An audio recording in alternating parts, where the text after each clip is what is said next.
Hello mga ka-backyard, what's up? Welcome back again to my YouTube channel. So ngayon meron akong good news sa inyo dahil meron tayong bagong ibon na madadagdag sa aking ibunan. At saka tapos na din ang kanyang kulungan mga ka-backyard. So ayan. At nalagyan ko na din ng tubig. So excited na ba kayo mga ka-backyard para malaman o makita kung ano ang ating bagong ibon na madadagdag sa aking munting ibunan? So, wag na natin patagalin mga ka-backyard. Start na tayo.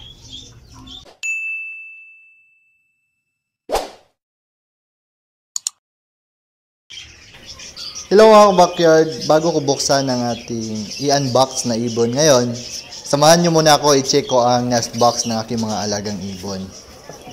So, ayan. Wala na pong inakay mga ka-backyard. So, ano nga ba nangyari sa inakay nila? Mayroon po kasi akong isang customer mga ka-backyard na nag-avail ng 2 handfeed cocktail. At ang napili po ng customer ko is ang mga inakay nila. So ayan po sa taas ang nakabili mga ka-backyard. Siya po.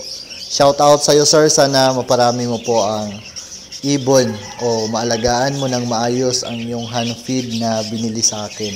Happy bird keeping po sa iyo sir. God bless.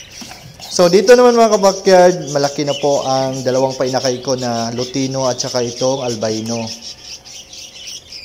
At silipin din natin ang parisan ko na white face gray at saka itong Lutino. Dahil mayroon na po silang inakay dito. Actually mga ka-backyard, nag-iisa lang po ang inakay nila. Dahil ang naibigay nilang itlog sa akin is 2 lang. Nabulabog kasi ito ng daga mga ka-backyard, kaya ito ang nangyari. Pero thankful pa din ako kahit nabulabog sila dahil nakaproduce naman ng isang inakay na malusog. So ayan, ang laki po ng kanyang butsi mga ka-backyard dahil busog na busog siya. Maganda kasi magsubo ang parents na to pag once may inakay sila, kaso nabulabog talaga ng daga, kaya isa lang yung na-hatch.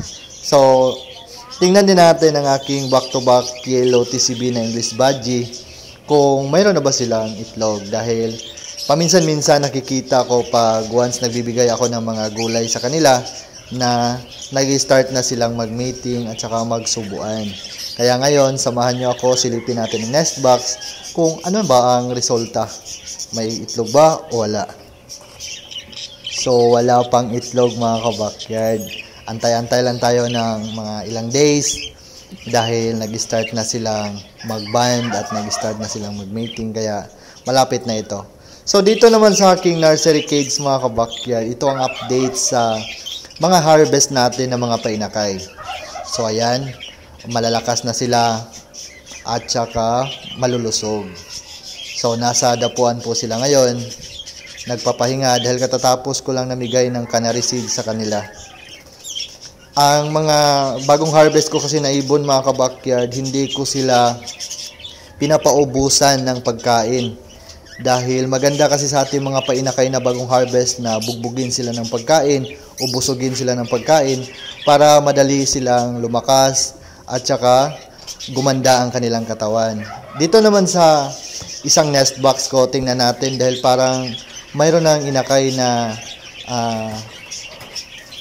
tumutunog dito. So, check natin ang aking parisan ng Prellback Hagoromo. So, ayan, mayroon na pong 2 painakay mga ka-backyard. So, katatapos lang natin nag-harvest sa kanila ng 3 painakay. At ngayon, mayroon na naman silang 2 na ibigay sa akin. Napakaganda talaga ng mga breeder na to mga ka-backyard dahil kahit hindi pa na-harvest ang kanilang inakay, nakapagbigay na naman sila sa akin ng itlog at ngayon, mayroon naman silang 2 painakay. So, ang pagkain pala na ibinibigay ko sa kanilang mga ka-backyard is itong Integra 1000 at saka yung Canary Mix. So, ngayon, ito ang pinakahihintay natin. Buksan ko na ang ating bagong ibon na idadagdag sa aking ibunan. Kung ano nga bang ibon to. So, ngayon mga ka-backyard, tapos ko nang tanggal ang tape sa labasan ng bagong ibon natin. So, hindi ko na lang siya kukunin mga ka-backyard dahil parang ang sikip ng labasan, kaya ganito na lang ang diskarte ko. So, ayan, pumasok ka na sa loob para hindi ka na mainitan. So, natapos na nating nailagay mga kabakyard. So, isa po siyang kulito. Actually, wala pong balahibo ang kanyang ulo. At gustong-gusto ko po ang ganitong klase ng ibon dahil sabi ng mga kaibigan ko, maturuan daw ito na magsalita. Kaya, sabayan natin mga kabakyard ang pag-observe sa aking alagang kulito kung humuhuni nga ba siya, nagsasalita nga ba siya. At saka nakalagay na nga pala ako ng tubig dito at nilagyan ko na din ng dextrose powder para matanggal ang kanyang stress. At mamaya, lagyan ko din ito ng patukaan dahil ang kanyang pagkain is Integra 3000 lang at saka kailangan din natin siyang bigyan ng mga prutas katulad ng saging o di kaya yung papaya. So, ngayon mga kabakyard, kung mayroon kayong naisip na magandang pangalan na pwedeng ipangalan sa ating bagong ibon dito sa aking munting backyard, mag-comment lang kayo sa video na itong mga kabakyard para kung napili ko ang pangalan na binigay ninyo, isya na po ang ipapangalan natin sa aking kulito na female para mayroon siyang pangalan. So, dito na magtatapos ang video ko mga kabakyard. Maraming salamat sa panonood. Don't forget to like, share, and subscribe. At pakipindot na din yung notification bell para lagi kayong updated sa mga ilalabas ko pang videos dito sa aking mga alagang ibon.